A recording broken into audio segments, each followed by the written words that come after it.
نحمدہ ونصلی علی رسولہ الکریم اما بعد۔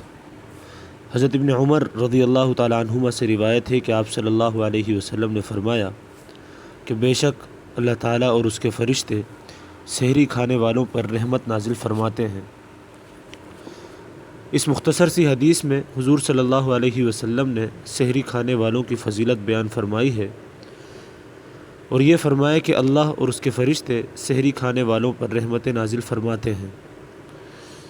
یاد رکھیے کہ لغت میں سحر اس کھانے کو کہا جاتا ہے جو صبح کے قریب کھایا جاتا ہے، اور اللہ تعالیٰ نے روزے داروں کے لیے اس سحری کے کھانے کو بہت بابرکت بنایا ہے۔ اور ہم یہ دیکھتے ہیں کہ بعض لوگ اپنی غفلت اور سستی کی وجہ سے اس بہت بڑی نعمت سے اور اللہ تعالیٰ کی رحمت سے محروم ہو جاتے ہیں۔ اس حدیث کے علاوہ اور بھی بہت ساری احادیث ہیں جس میں آپ صلی اللہ علیہ وسلم نے سحری کھانے کی فضیلت بیان فرمائی ہے۔ چنانچہ علامہ عینی رحمۃ اللہ علیہ نے تقریباً 17 صحابہ اکرام سے سحری کی فضیلت کی احادیث نقل کی ہے۔ انہی من جملہ احادیث میں سے ایک حدیث آپ صلی اللہ علیہ وسلم فرماتے ہیں کہ ہمارے اور یہود و نصارہ کے روزے میں سحری کھانے سے فرق ہوتا ہے، یعنی مسلمان جب روزہ رکھتے ہیں تو سحری کرتے ہیں، اور یہود و نصارہ سحری نہیں کرتے۔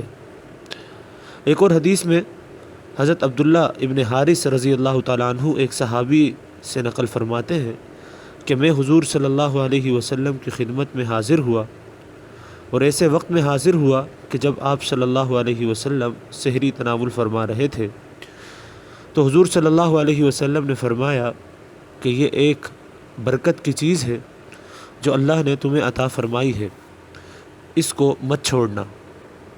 تو میرے عزیزوں، مذکورہ احادیث کا حاصل یہ ہے کہ یہ سحری بہت بابرکت کھانا ہے، اس کو نہیں چھوڑنا چاہیے۔ اس کے ساتھ ساتھ یہ بات بھی ذہن میں رکھیے کہ احادیث سے معلوم ہوتا ہے کہ بہت زیادہ پیٹ بھر کے کھانے کی ضرورت نہیں ہے۔ اگر کوئی شخص ایک کھجور کھا لے یا ایک گھونٹ پانی سحری کی نیت سے پی لے تو بھی اس کو سحری کی فضیلتیں حاصل ہو جائیں گی۔ دیکھیے اللہ کے رسول صلی اللہ علیہ وسلم نے نیکی کا حصول ہمارے لیے کتنا آسان بنا دیا۔ اللہ تعالی ہم سب کو سحری کی برکتیں اور فضیلتیں عطا فرمائے، اور اس ماہ مبارک میں ہمارے صیام اور قیام کو قبول فرمائے، اور اپنی طاعت اور بندگی کی ہم سب کو توفیق عطا فرمائے۔ وآخر دعوانا ان الحمد للہ رب العالمین۔